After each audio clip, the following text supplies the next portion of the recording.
Hello everyone and welcome to our Canada Adventures. Panibagong araw at panibagong adventure na naman ang gagawin natin today, guys. At ngayon nga ay pupunta kami ng Costco para mag-grocery ng mga kailangan namin sa bahay at pati na rin ang mga pagkain namin for a month. Dito nga kami sa Costco mamimili kasi mura nga yung mga bilihin at mga karne doon, lalo na kapag maramihan yung binibili mo. Itong Costco nga pala ay 13 minutes away from the house lang, pero syempre sasakay ka talaga ng bus. And syempre kasama ko today ang aking kapatid na si Dex, si Ann at ang aking hubby. May ulan, walang paso. After few minutes, ayan, nandito na nga kami sa Costco.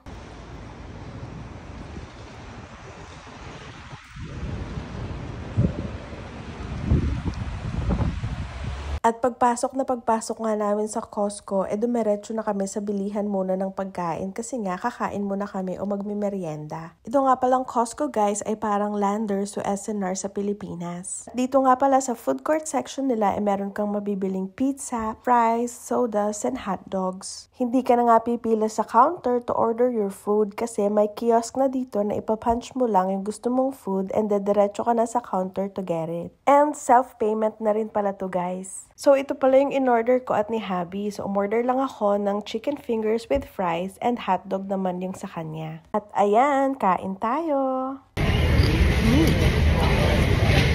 Hot? Alam lang mo na, animal style na so. Ano pinam? Hot?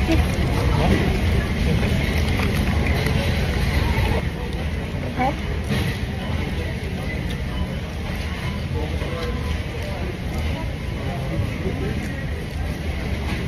Kano? 30 nun sa McDo, isang food pa lang anda, isang order pa, isang meal pa. Kano? Tingno? Ano siguro?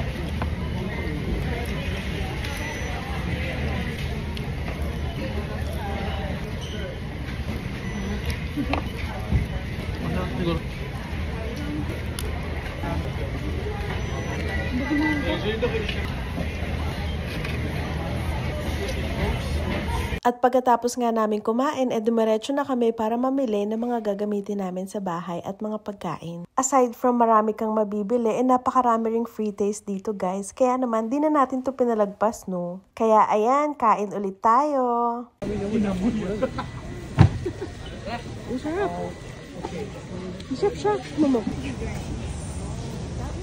Wow! Cherry, punch, and orange.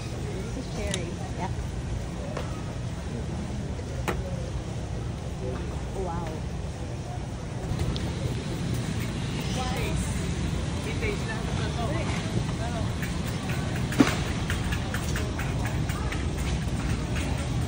How's your day? It's fine. We're like just starting the day and we went straight to Costco.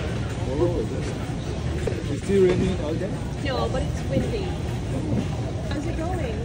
Oh, not bad. It says yakisoba. So let's see if it tastes good. You're Philippine, right? Yeah. Let's see. Thank you. Mmm, You like they're it? good. Yeah.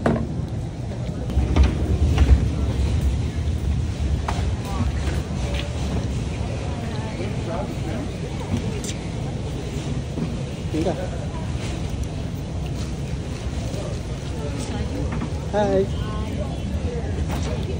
It tastes like salmon. At dahil busy nga kami sa pag-free taste, ayan at nakabili na sila ng mga meat na pang-ulam namin. At bumili na rin kami nitong chicken kasi nga masarap ito pang adobo o kaya naman tinola. Dito pala sa Costco ay puro meat talaga yung sinadya namin kasi nga yung mga isda at mga gulay doon na namin sa Canadian store bibilihin. Hindi nga rin kami pwedeng bumili ng maramihang gulay dito kasi nga baka masira lang. At bago pa nga namin makalimutan ito bumili na rin kami ng 2 trays of eggs. Hindi nga to pwedeng mawala sa listahan at kasi nga kapag hindi nakapagluto, tamang itlog-itlog na lang muna. Hindi rin pala mawawala ang apple sa bahay kasi nga an apple a day keeps the doctor away. At ayan, ready na ulit kami mag self-checkout. At nung matapos na nga namin, bayaran itong mga pinamili namin, nilipat na namin ito sa bags na dala namin. Sa tuwing nag-grocery nga kami, nagdadala na kami ng sarili naming bags kasi mahal din to kapag binili sa mga grocery stores. At pagkatapos nga namin dito sa Costco, dumiretso na rin kami agad dito sa Canadian store para mamili ng mga fish and vegetables. Fast forward dito sa Canadian store at ayan, ito na nga lahat ang mga nabili namin. Yun lang guys, and I hope you enjoy the video. Thank you for watching. Bye!